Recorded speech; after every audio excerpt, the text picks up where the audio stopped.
My name is Charles Fan, and I'm co-founder and CEO of MemVerge. And the topic of today is big memory for AI. I will start by giving an overview of the product, and my co-founder Yue will dive into some specific use cases and results we got from artificial intelligence and machine learning. So first, just quickly about the company. I think we are pretty new. We started about 3.5 years ago. Yue and myself, and Shuki was my PhD advisor 25 years ago at Caltech, and he's still professor there. He's been starting companies on the side. His last company was Extreme.io. He was a co-founder and chairman of Extreme.io. I think you'll hear from two companies today. Vast Data is the other one, and Renan, the co-founder CEO, also was Shuki's colleague at Extreme.io. I was a Shuki student. We co-founded Ringfinity 22 years ago, which did file virtualization. My last gig was at VMware, and I think you heard from my team, from Christos and others. We created a storage business unit and shipped a product called VirtualStat.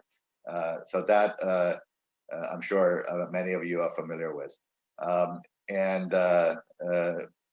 My co-founder, CTO, Yue, you will hear from in about 20 minutes. He's leading our technology creations. And before this, he was also a Shuki student. So we are like a teacher-student trio that started this company in 2017. And the reason that we started this company is because we see a potential for a major paradigm shift in computing architecture. And whether you're talking about AI or whether you're talking about any other computing, including your phone, that you're always dealing with a architecture that are commonly referred to as the von Neumann architecture, where you have a processing unit, you have the memory unit, and you have the storage unit. And there are two buckets for data. One bucket is the memory, the other bucket is storage. Memory is fast, but it is limited in capacity, in cost, as well as in volatility. It doesn't keep data if you lose the power. Storage is big and cheap and persistent, but it is about 1,000 times slower in latency than memory. So usually for the active data, for the application of keeping memory, for the data that couldn't fit, or for the data you like to save for the long term, you move to storage. So data need to be moved from memory to storage when you need to save it, and when you need to use it, you move them back. And these are the data IOs that are typically incurred when the application is running in the processing unit. And as the world is becoming more and more data-centric, these IOs are more and more frequently to become the bottleneck of the performance of an application. So we know we are living in a data-centric world. There's a number of applications on the top left-hand side, whether you're talking about real-time big data analytics, we're talking about AI, machine learning, as we're dealing with here, as well as a lot of the high-performance computing and really any computation you have in the world, they're driving more and more data, both in capacity and in velocity. And this is stretching the capability of the infrastructure, where memory is not big enough and storage is not fast enough. In particular, on the bottom right, you are seeing a growth of real-time data that is faster pace than the growth of all data. It is expected to reach about 25% of all data, which itself is growing exponentially by the year of 2024, as predicted by IDC. So this is, we believe, driving a new architecture, a breakaway from the von Neumann architecture, where we think the two buckets might become one. And if the two buckets of data, the memory and storage, become one, what we call big memory, the world will be very different. The applications can be designed very differently. The applications can be deployed very differently. The application will be protected very differently. And it's going to change a lot of things in terms of data center architecture, as well as the application programming model. And the reason we are a good partner to Intel is because Intel was a pioneer in introducing a new hardware technology. And that technology is called optane. It's based on a new media called 3D crosspoint. I think you will hear from Vast Data more about it. So there are two product form factor of this optane technology. The first one, introduced in 2017, was an SSD product. And I believe that's what you will find in the Vast Data product, is the optane SSD. It's using 3D crosspoint, but using the familiar NVMe interface, talking 4K blocks. And that was introduced back in 2017. And that actually led to the creation of our company. But MemVerge is not using the SSD product. And that is still a storage product, although a faster one. What we are using is a second product called optane persistent memory. It is also using the same media, 3D crosspoint, but it's in a DIMM form factor, plugging to the DDR DIMM slots.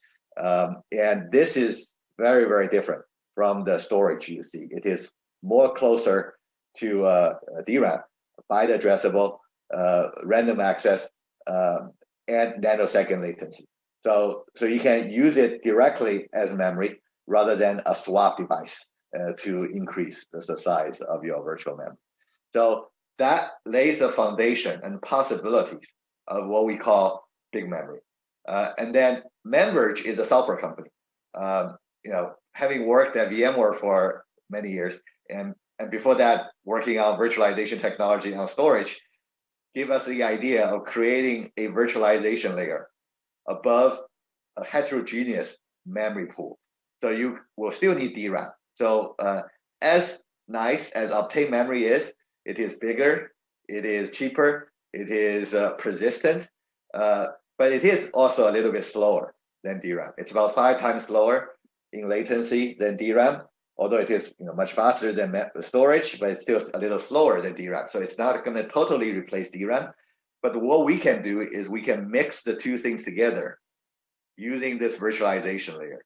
So we have this analogy called a secret sauce. So we have this, this hot sauce that can combine the DRAM and PMEM together and having them available to the applications as software-defined memory and operating at DRAM speed, so that we can offer a memory service that's as fast as DRAM, but also much bigger, lower in cost, and offering interesting data services directly from memory that makes applications run better and with higher availability than before.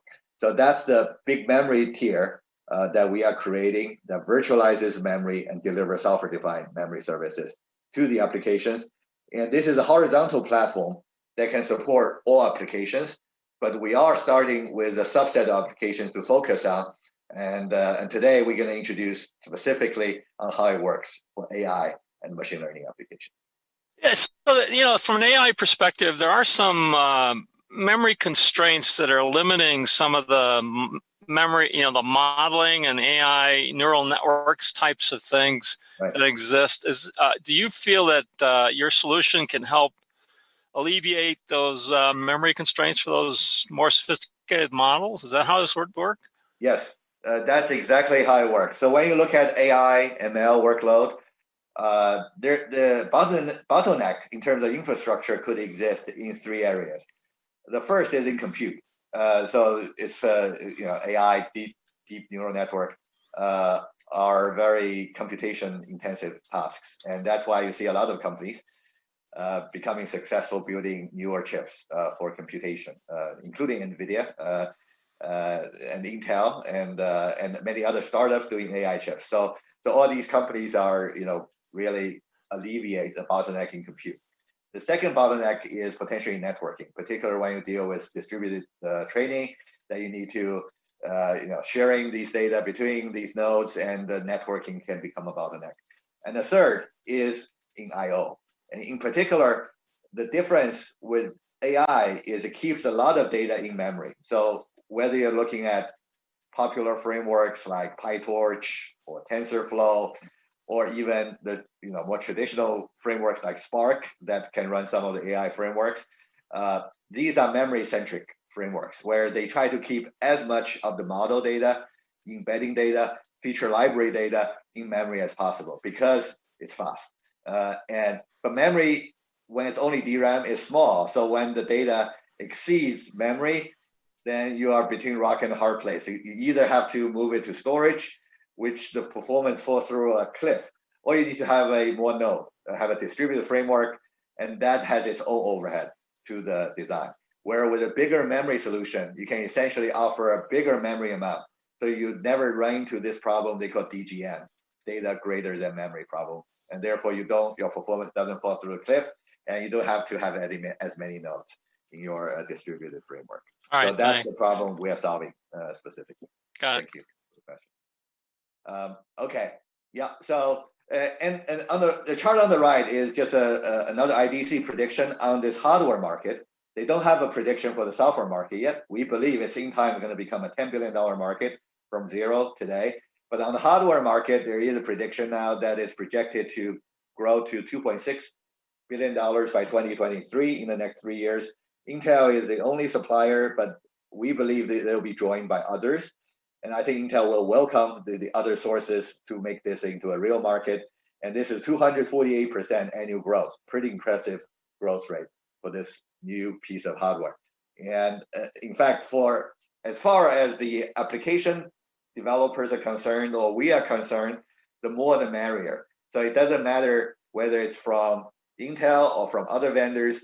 We believe the common trend that will happen is this memory will become more heterogeneous, just like compute is becoming more heterogeneous in the field of AI. Okay, so let me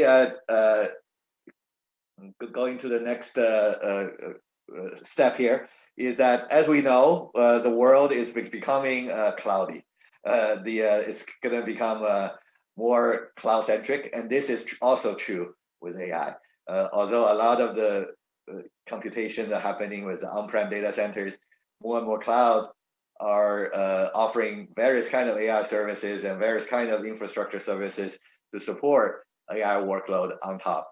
And we believe this memory convergence, this great convergence between storage and memory, has implication in a multi-cloud world as well.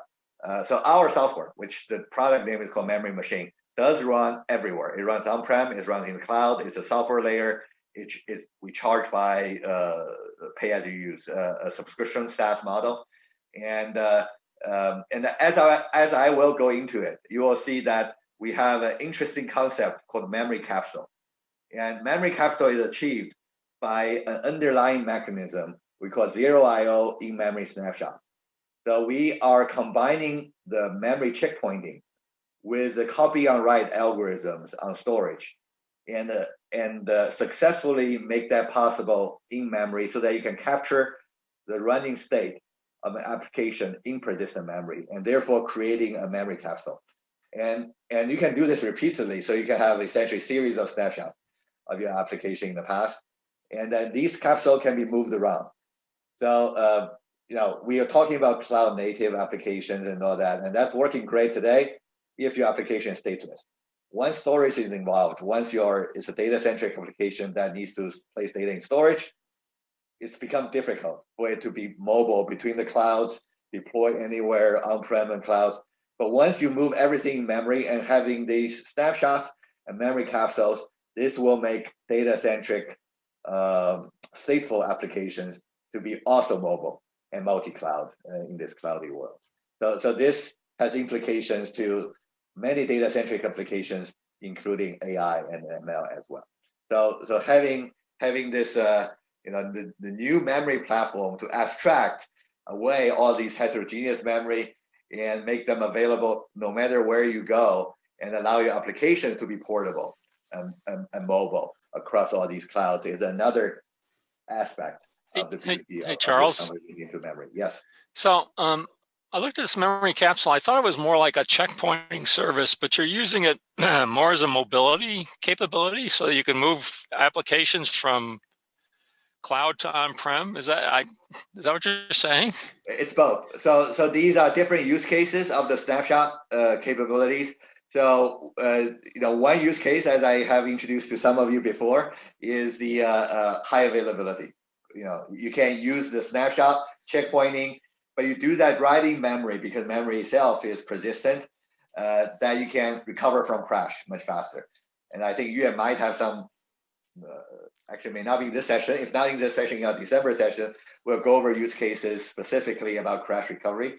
And this is about more of the future, that on the same mechanism, you can make the application, using the same snapshot mechanism to migrate and move them between servers, between data centers, and between clouds more easily. I mean, technically, you're still moving terabytes of data or something of that state. It's still going to take some amount of time, whether it's off of storage or memory. Obviously, memory is going to be much faster to access, yes, but the network is an additional bottleneck in this whole discussion, right? That's correct. So we do not solve the networking bottleneck, where the amount of data you need to move, but we solve two things. One is, after this memory capsule is moved to anywhere else, you can restart your application right from that point in time. So you do not have to, how do you restore this application? It restores right from there. And then there's the second that's related to network, is that if you want to move it again, for some reasons, you only need to move the delta between those capsules. So rather than move the entire capsule again. Okay. So there are two interesting properties with this mechanism.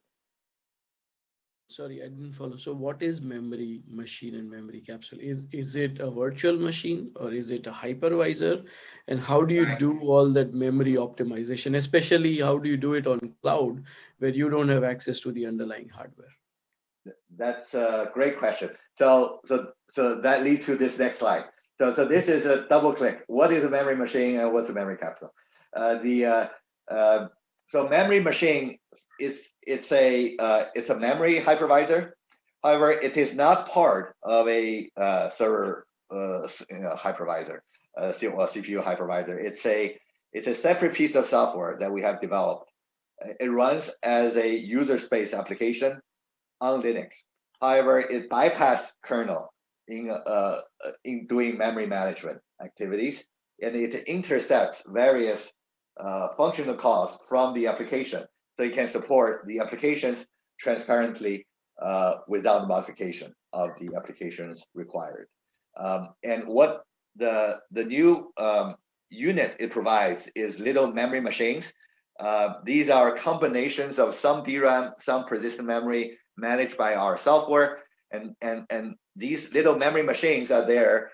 It's kind of a new encapsulation that support the application processes that are running in them. And the ratio between DRAM and PMEM can be dynamically configured to get the best trade-offs between capacity, cost, and performance. So with any applications that we can deliver this combined memory at on average lower cost than DRAM, because optane is roughly half the price as DRAM, but at DRAM performance. And this performance is achieved both by the dynamic configurability of the ratio, as well as the software optimization in the allocation tiering between these type of memories. And therefore, that explains that t-shirt. That's why we say the DRAM sauce is that through our software that we can make slower memory become faster by getting the DRAM sauce on the PMEM. So that's the DRAM speed that we provide, and that's the first bullet. So bigger memory at lower cost without performance compromises. What these memory machine provides. Now, what's a memory capsule? Memory capsule is based on the snapshot, and in particular, we call our snapshot zero IO snapshot, because as you are capturing these memory unit and persist them, we do not incur storage IO. We kind of shelter in place. We shelter these, we commit these bits onto persistent memory, and we remember where they are. And then the application will keep running. And the new memory updates will create new memory pages for those new updates, very similar to the copy and write mechanism for a storage snapshot. But we realize them in memory. And this allows us to take up to 128 historic snapshots, and by only tracking the deltas of memory pages of a running application between them. So this way you can support a running application, but you also maintain the integrity of the point in time memory state of the past. And this, as I mentioned in the last slide, to answer Ray's question earlier, this allows you to recover from a crash much faster because you can just go back to the last snapshot very easily. This can also allow you to move these memory capsules around to other servers and to the cloud, and so you can restart or restore the application there very easily from that the last point in time as well. So this is, in a nutshell, what we do. Memory machine is our product, and this snapshot and DRAM performance is the key value propositions, and memory capsule is a concept that I explained that can enable the mobility of an application between servers and between clouds. When you don't have an underlying access to underlying infrastructure, how effective is the performance of the software? Like in cloud, you won't have access to the okay. Yeah. Okay. I got what you mean. So we run on bare metal. We also run in virtual machines. So in the virtual machine, as long as the memory resource are being passed over into the virtual memory virtual machines, we manage them in the same way. In fact, all the major hypervisors on all the clouds are already making the persistent memory available. On the private cloud, we support VMware, we support KVM, and so essentially those PMAPs, persistent memories, are visible from virtual machines, and we manage it the same way we manage physical machines. On the public cloud, they are all working on it. The very first instance of a virtual machine instance that support persistent memory just became available through Ali Cloud in China. So that's the first major cloud vendors supplying the persistent memory as part of the public cloud service. We are expecting the other clouds, including Azure, AWS, and Google, to follow suit in the next 12 months as well. So today we do run on the AWS and Azure, and we have demos on those, but those are running only on DRAM because Optane are not there yet. But soon Optane will be available there, and we'll be able to manage all of them. So in other words, these resources are visible on the cloud as well. Okay, thank you. Yeah. Okay. All right. So let me quickly, I know we're under time constraint. Yue actually has a more interesting part. He has a more technical aspect of it. So let me just quickly complete my section. So we announced a partnership with Penguin. I think the Penguin press release was out this week, actually. And I'm sure you're familiar with them. They are not the largest server vendors, but they are very good at what Penguin does. And one major sweet spot are the HPC plus AI field. And we are working together with them with a new solution we call Live Data. These are the world's first big memory computing servers to serve the customers in the AI field. And we are actively talking to the customers. So if you're watching and you're interested to learn about these solutions, feel free to reach out to Penguin or to us on this solution. And I believe this is my last slide before passing to Yue, is that we believe, we are very new. Our product was just launched on September 23rd, less than 2 months ago. And but we think we are on the very beginning of something that's very big in redefining the infrastructure, not only for AI, but for all workload. If you go into the existing data center today, you see compute, you see memory, you see performance storage, you see capacity storage. That's a world we live in. That's a world I have worked in for 20 some years. And there's about $500 billion of infrastructure in this area, and you have networking interconnecting them. Tomorrow, we believe the memory will expand.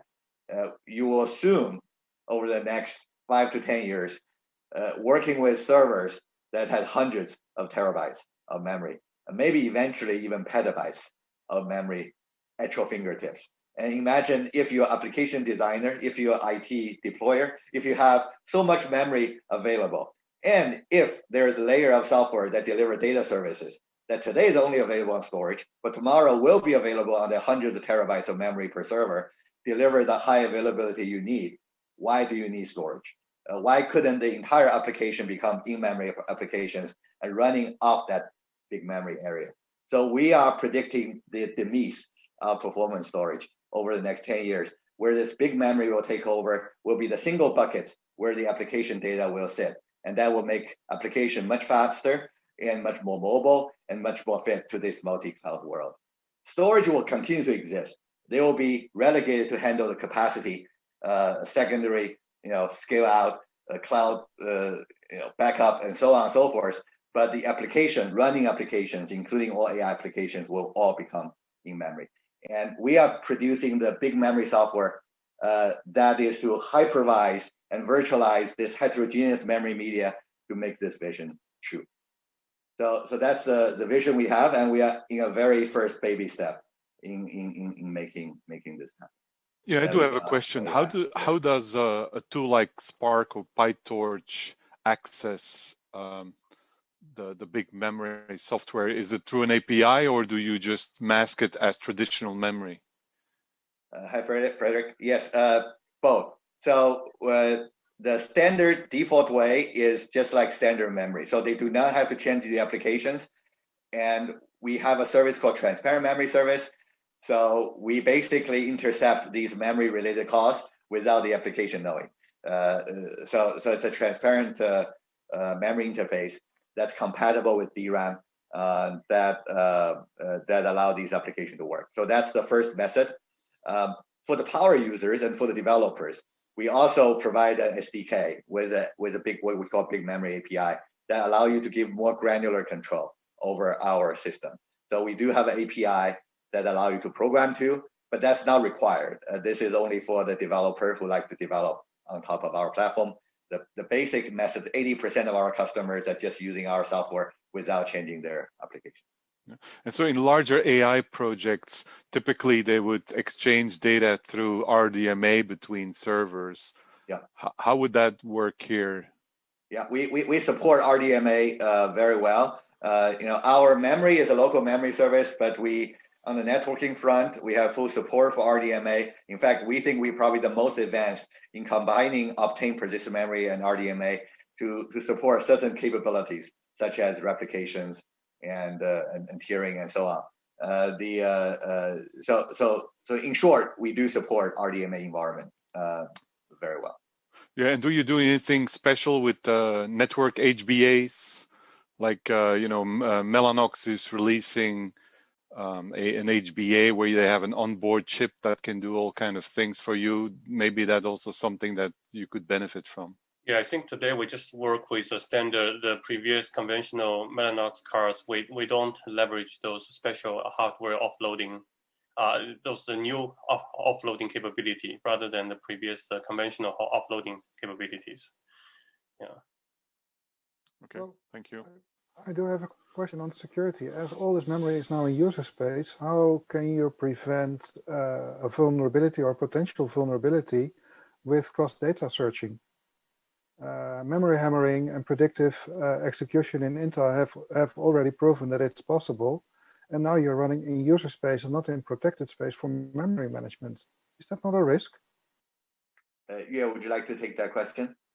I think on the security side, first of all we rely on for the hardware itself. We first rely on the security features provided by Intel Optane PMM DIMMs. So they provide certain security features that like encryption and others to prevent the user from getting data if they take that DIMM out. And at our software level, our security relies on the Linux. We fully leverage a Linux permission, the ACL control access mechanism. So essentially, we all isolate the memory basically used by different application and different users to make sure that the one user will not be able to actually access the memory from the other users. But yet, if that is not properly coded, there can be a buffer overflow, getting other data and then doing other cloud computing, big computing to crack that encrypted data. So there is a security risk there. Yeah, I think that's actually generic issues for all the applications, but not just for us.